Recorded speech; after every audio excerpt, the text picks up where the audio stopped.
Nimetumia zaidi ya milioni 29 kwenye matangazo ya Facebook pamoja na Instagram ndani ya mwaka mmoja tu, kwa maana ya kutoka mwaka 2024 mpaka mwaka 2025. Nimetumia kiasi cha pesa ambacho ni sawa na dola za Kimarekani zaidi ya 12,000 katika kumanage matangazo ya Facebook pamoja na Instagram, ambayo pia tunafanikiwa kutengeneza pesa nyingi sana kupitia haya matangazo ambayo nimeweza kuyasimamia ndani ya mwaka mmoja. Na kwenye hii video nataka nikakufundishe vitu vinne ambavyo binafsi nimejifunza baada ya kuwa nimetumia kiasi hiki hapa cha pesa kwenye matangazo ya Facebook pamoja na Instagram. Na jambo la tatu ni jambo ambalo litakushangaza sana na pengine linaweza likabadilisha the way ambavyo umekuwa ukifanya matangazo na biashara yako kwa ujumla katika hii mitandao ya Facebook pamoja na Instagram. Na bila kupoteza muda, twende ndani tukaangalia ni vitu gani ambavyo utavipata leo baada ya kuwa umeangalia hii video mwanzo mpaka mwisho. Na nikukumbushe kwa wewe ambaye ndo mara yako ya kwanza kupita kwenye hii channel, hakikisha una subscribe, lakini pia usahau kushare kwa mtu wako mmoja ambaye unafikiri hii video inaweza ikawa na msaada mkubwa kwake. Bila kupoteza muda,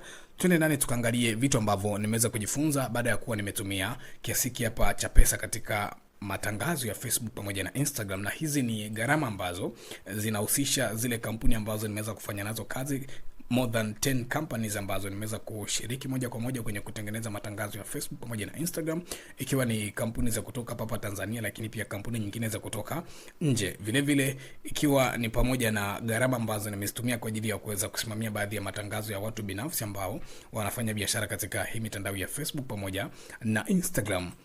Kwa hiyo hivi ni vitu ambavyo nimejifunza na unatakiwa pia kuweza kuwa navyo makini sana kwenye biashara yako ya Facebook pamoja na Instagram. Na kitu cha kwanza, kwa namna yoyote ile, kwa situation yoyote ile, usije ukatumia button ya boost post kama sehemu yako ya kuweza kufanya matangazo.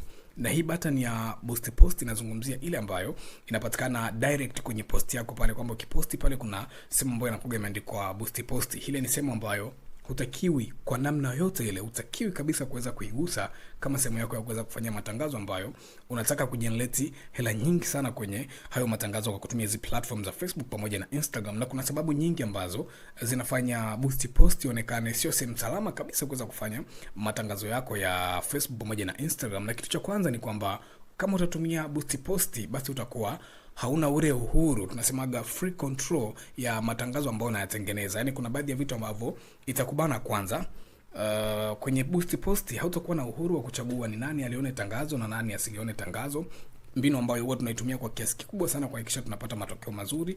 Lakini pia kwenye boost post hautapata nafasi ambayo itakuwezesha wewe kuweza kuamua ni tangazo lako lionekane wapi na wapi lisionekane, lakini pia kuplan budget yako vizuri na vitu vingine vingi. Utakuwa hauna uhuru kabisa wa kuweza kufanya hivyo vitu, kwa sababu kwenye boost post havipatikani. Badala yake kwenye Facebook Ads Manager ndio vinapatikana na unaweza ukafanya matangazo yako vizuri kabisa. Na sababu nyingine pia ambayo unatakiwa kuielewa kama utatumia button ya boost post ni kwamba hautopata nafasi ya kutengeneza matangazo ya kuuza. Nimekuwa nikizungumza mara nyingi sana kwamba kwenye Facebook na Instagram kuna aina nyingi sana za matangazo. Kuna matangazo ya kuuza, kuna matangazo ya kupata comments, kuna matangazo ya kupata followers. Sasa kinachotokea hapa ni kwamba kwenye boost post hakuna zile aina zote za matangazo. Kwa maana hiyo ni kwamba kule utakutana na aina mbili za matangazo. Ndio utakutana na goals pale zipo 3, lakini kitu kinachozungumziwa pale ni aina mbili tu ya matangazo, ambapo ya kwanza ndo haya matangazo ya traffic ambayo ni less, yani ni cheap sana na huwezi ukapata wale wateja ambao wako interested. Lakini tuna matangazo ya engagement ambayo ndo haya kutafuta hizo likes, comments na vitu kama hivyo kwenye posti zako. Kwa hiyo hayawezi akakupa matokeo ya kutaka kuuza kwa wateja ambao unawataka. Ndio maana wanasisitiza sana, kwa gharama yoyote, kwa namna yoyote, hakikisha unajifunza kufanya matangazo yako kwa kutumia Facebook Ads Manager. Na sizungumzii ile Meta Ads ya kudownload application, no, kwa sababu ile nayo bado haina vitu vingi sana. Nenda direct kwenye website, andika Facebook Ads Manager, utaikuta kule na utatengeneza matangazo yako vizuri kabisa katika namna ambayo inakubalika. Kwa hiyo hili ni jambo la kwanza ambalo limenifunza hayo, na hii ni baada ya kutumia pesa nyingi pia kwenye kufanya matangazo ya boost post ambayo pia hajaweza kutupa matokeo mazuri tukilinganisha na matangazo na budget ambayo tumeitumia kwenye matangazo yetu ya kutumia Facebook Ads Manager, namna ambavyo yameweza kuwa na impact. Kwa hiyo hili ni jambo la kwanza ambalo unatakiwa kuwa nalo makini. Lakini pia namba 2, hakikisha unatengeneza mfumo ambao utakurahisishia wewe kuweza kutengeneza follow up, kuweza kufuatilia wateja ambao unapatikana kwenye matangazo yako ya Facebook pamoja na Instagram. Kwa sababu kwenye hizi platform bana za Facebook pamoja na Instagram kuna watu ambao wako interested sana lakini hawako tayari kununua. Yaani kuna mtu anaweza kukusanya tangazo lako mpaka akaja inbox, kama unatumia WhatsApp, akaja inbox, anaweza kaja hata akaulizia bei ama nini, ukamwona kama sio mtu ambaye hawezi kuwa mteja. Lakini ukweli ni kwamba watu wengi ambao utawapata kwenye matangazo ya kuuza ni watu ambao wako interested, lakini wengi pia wanakuwa hawako tayari kwa ajili ya kununua hapo hapo. Inawezekana labda ana wasiwasi na wewe, anapata changamoto nyingine ambayo inamfanya asichukue product yako ama service yako kwa huo muda, lakini ni mteja kweli ambaye baadaye anaweza kaja akawa mteja baada ya kuwa hivyo vitu ambavyo vinamzuia sasa hivi kufanya maamuzi, atakaporidhika navyo kwamba labda ameanza kukuamini, unaweza kufanya naye biashara ama ndo amekuwa na utayari hata wa kifedha kwa ajili ya kuweza kufanya manunuzi, ndipo anaweza kufanya biashara. Kwa hiyo wote ambao watapatikana kwenye matangazo yako, make sure unatengeneza system nzuri ya kuweza kufanya follow up ambayo itakuwa ni rahisi kuwafikia, lakini pia kuwakumbusha na kuendelea kuwafuatilia zaidi. Hapo kuna pesa nyingi sana ambazo huwa zinapotea. Unaweza kufanya tangazo, ukapata watu ambao wanakuja labda wanaulizia bei and then wanaondoka, wanakuja wanafanya hivi and then wanaondoka. Ukahisi labda ni tangazo ndio linashindwa kufanya vizuri, lakini kiukweli ni kwamba kuna watu wengi sana kwenye haya matangazo ya kuuza wako interested lakini hawako tayari kuweza kufanya maamuzi kwa wakati huo. Kwa wanahitaji kukumbushwa zaidi na kufuatiliwa, ndipo wanaweza wakafanya maamuzi. Kwa hiyo hakikisha kila mtu anayekuja kwenye inbox yako, kama unatumia WhatsApp, basi haumpotezi kizembe kwa namna yote ile, kwa sababu ni miongoni mwa watu ambao wanaweza wakafanya maamuzi. Na nina ushuhuda kabisa, kuna watu ambao limewahi kufanya matangazo, kwa mfano matangazo ya kampuni yetu ya Mtanzania Creatives, ambapo tunatengeneza matangazo ya sauti na video na mahitaji mengine ya graphics. Kuna tangazo ambalo tulirusha mwezi wa 3 hivi, tangazo ambalo lilienda likawa linatupa wateja, wengine wanakuja hivyo, wengine wanakuja hivyo, lakini kwa sababu tuna system nzuri za kufanya follow up, kuna watu ambao tuliwapata kwenye matangazo ya mwezi wa 3, sasa hivi ndio wengine wanafanya maamuzi kwamba okay, tunaweza tukafanya biashara, okay, tunaweza tukatengeneza matangazo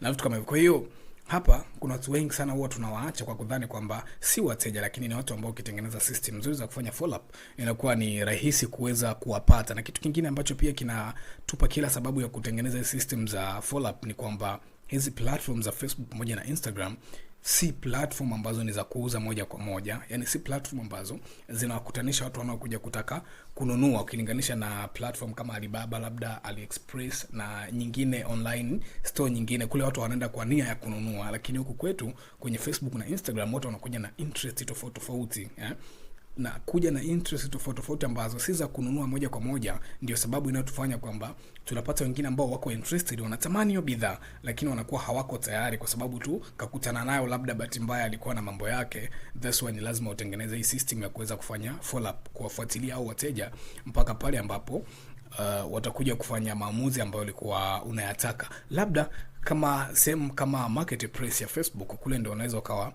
unataka kweli wateja kule, unaweza kurani matangazo kapini ile tu marketplace kama unataka hivyo, japo inaweza kuwa ni costi sana, lakini unaweza kuposti pia free pale ukapata wateja ambao wanakuwa ni wa direct, kwa sababu marketplace watu wanaenda ambao wako interested. Ili ni jambo la pili, hakikisha sana unatengeneza system za follow up kwa ajili ya kuweza kufuatilia mauzo kwa wale wateja ambao umewapata kwenye matangazo. Hii ni muhimu sana. Tunaacha pesa nyingi sana kwa watu ambao tunahisi hawako tunaacha pesa nyingi sana kwa watu ambao tunahisi hawezi wakawa wateja, lakini kiuhalisia ni watu ambao ni wateja, wako interested lakini wanakuwa hawako tayari. Lakini pia namba 3, sehemu ambayo nilikwambia pia itakuja ibadilishe namna yako ya kuweza kufanya biashara katika hii mitandao ya Facebook pamoja na Instagram, especially katika uuzaji wa huduma pamoja na bidhaa ambazo unazifanya. Kwenye kitu ambacho nimekuja kugundua baada ya kutumia zile pesa nyingi kwenye haya matangazo ni kwamba kwenye mitandao kuna bidhaa za aina mbili, bidhaa ambazo zina bei ya juu na bidhaa ambazo zina bei ya chini. Kwa Tanzania tukisema bidhaa ambayo ina bei ya chini, ni bidhaa ambayo labda ikianzia 100,000 kushuka chini, ndio tunaweza tukasema ni bidhaa ambayo ina bei ya chini. Lakini kuanzia 100,000, 200,000 kwenda juu hivyo naweza nikasema ni gharama ambazo pesa ambazo ni za gharama ya juu. Sasa kuna tofauti, hizi bidhaa zinahusika kwa namna ambayo ni tofauti sana. Yani namna yake ya kuziuza katika hizi platform ni namna mbili tofauti. Kwa mfano tukianza na hii bidhaa ya kwanza ambayo ni ya bei ya juu, ambayo kiwalisia tunasema inaanzia 100,000 na kupanda juu. Hii namna ambayo itakurahisishia sana kuweza kupata wateja wa uhakika. Cha kwanza unataka kufanya matangazo mengi sana ya leads, matangazo ambayo si ya kuuza moja kwa moja. Even hata kama ni ya kuuza moja kwa moja, basi wewe lengo lako kubwa isiwe ni kuuza moja kwa moja, iwe ni lengo la kupata watu ambao wako interested, ambao utaanza kuwafanyia follow up, kwa sababu hizi ni bidhaa ambazo mtu ananunua kwa riski pia. Ni mpaka awe na uhakika wa vitu vingi sana, especially kwa ndugu zetu wanaouza bidhaa, bidhaa ama huduma za afya ambazo zinakuwa zenye gharama ya juu kidogo.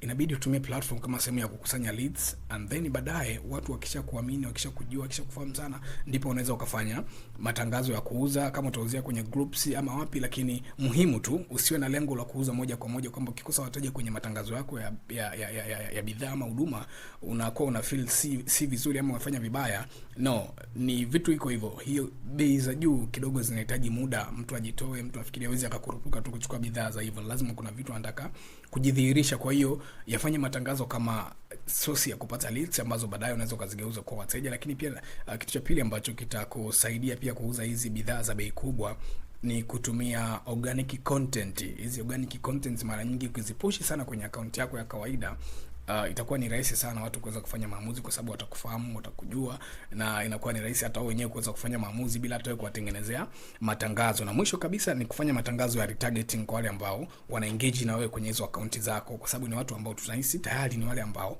wanakufahamu, at least wanakujua, wanajua. Kwa hiyo au watu inakuwa ni rahisi hata kuwapelekea hizo huduma ambazo ni za bei ya juu, kwa sababu tayari wanakufahamu. Inakuwa ni rahisi hata kuweza kutake action ambayo ulikuwa unaitaka. Hii ni namna ya kwanza ambayo inaweza kukurahisishia sana kuuza bidhaa zako za bei ya juu. Na bei ya juu kama nilivyosema, kwa Bongo kuanzia 100,000 kwenda juu, hiyo ni bidhaa ambayo ni ya bei ya juu. Lakini kwa hizi ambazo ni za bei ndogo, kwa maana bei ya chini, ambayo kiwalisia tumesema zikianzia 100,000 kushuka, chini ya 100,000, basi ni bidhaa ambazo unaweza ukaziuza bila shida yoyote. Na hizi tumia tu direct offers za kwenye matangazo. Hii ndio inabidi sasa yenyewe, kama unaweka ni offer moja kwa moja kwenye matangazo ya kuuza, basi inakuwa ni kitu ambacho ni rahisi sana kuweza kuconvert, kwa sababu ni pesa ambayo mtu anaweza kufanya maamuzi muda wote, tofauti na hizi pesa nyingine ambazo ni za gharama ya juu. Hizi zinahitaji mtu kweli akae, afikirie, ajidhihirishe vitu vingi sana, ndipo aweze kufanya maamuzi. Kwa hiyo hichi kipati ni kipati ambacho kinachanganya wengi sana wanaofanya biashara kwenye matangazo ya Facebook pamoja na Instagram. Huwezi ukauza bidhaa za bei ya juu kwa tangazo ambalo mtu atakuna nalo mara moja. Yani mtu fulnoya tu atakutana bidhaa yako ya 800 ambayo akachukua maamuzi. Itakuwa ni kitu ambacho si rahisi, labda kwa namna ambayo utakuwa umeweka misingi ambayo ni bora sana, misingi ambayo inapunguza riski kwa mteja na vitu kama hivyo. Lakini iwe ni yale wateja ambao watakuja physically mpaka ulipo. Lakini wale wa kuuza direct online kwa bei ya kuanzia 100,000 kwenda juu, na shauri sana uitumie kama source ya leads, and then baadaye unaweza ukafanya mauzo kama kawaida. Lakini kwa hizi ambazo ni za kuanzia 100,000 kwenda chini, hizi unaweza ukauza moja kwa moja kutoka kwenye matangazo na ukapata wateja kiurahisi kabisa. Na jambo la mwisho pia ambalo unatakiwa kuwa nalo makini sana ni kwamba targeting kwa sasa hivi usihangaike sana kuweza kuifanya kule ndani. Yani usitumie muda mwingi sana kule. Wewe weka zile basics tu, like location ambayo ni ya muhimu sana, lakini pia gender na umri pale, japo umri nao hawezi kukamata sana, and then weka interest hata 1-2 zinatosha sana, usicomplicate sana. And then targeting ifanye sana kwenye hizi ad creative, kwa maana ya picha pamoja na video zako za matangazo, ndio unatakiwa kuzitumia kama pia sehemu ya kufanya targeting, kwa sababu zile ndio zitaenda kuonekana kwa watu na zile ndio zitakazoamua zikupe matokeo kwa namna gani. Na nikizungumzia kufanya targeting kwenye ad creative, kuna namna nyingi ambazo unaweza kuzitumia. Kwa mfano, cha kwanza ni kutengeneza ujumbe ambao upo clear, hauna lugha za kitaalamu, unaongea lugha ya wateja wako ambao unawataka, lakini hauna ile misamiati migumu ambayo inaweza kumpa shida mtu ambaye unamtaka kuweza kuelewa. Kwa hiyo hakikisha unakuwa na ujumbe ambao umekamilika, ni rahisi kueleweka, even hata kuweza kukumbuka, inakuwa ni vizuri sana. Utakuwa umefanya targeting nzuri kwenye hizo ad creative. Lakini pia kitu kingine ni kwamba kwa namna unaweza kaamua pia kuwaita, tunaitaga call out your ideal customer ama ideal target. Yani kwa mfano kama unataka unauza bidhaa za wanafunzi, unaweza kaandika kabisa pale kwa wanafunzi, labda kama ni ya madaktari kwa madaktari, kama ni kwa ajili ya wanawake kwa ajili ya wanawake, andika kabisa kwenye ad creative yako. Itakusaidia sana, hata watu ambao wanakuja basi watakuwa ni wale ambao wako targeted direct. Hii ni muhimu sana. Lakini pia kitu kingine ambacho unaweza wakifanya ni kuwa convince sasa, wape sababu ya kwa nini wakuchague wewe, kwa sababu kuna watu wengi sana ambao wanatoa the same service na kama unaoitoa the same product na unayoiuza. Kwa hiyo wape sababu pia ya kuweza kukuchagua wewe, and then mwisho kabisa waambie wafanye nini, call to action. Waambie baada ya kuwa wameliona hilo tangazo wafanyaje, kama watakuja inbox, watakufollow, watalike, watashare ama watakuja kununua hiyo product, basi hakikisha unafanya hivyo. Itakuwa ni rahisi sana kuweza kuwa convince ambao wanakutana na matangazo yako. Kwa hiyo hakikisha unakuwa na ujumbe ambao unaeleweka, lakini pia ikiwezekana kabisa waite target audience ambao unaitaka, iandike kabisa pale kwenye hiyo posta yako. Kama ni video fanya hivyo, lakini pia convince kwa kuwapa sababu ya msingi kwa nini wakuchague wewe, na mwisho waambie wafanye kitu gani.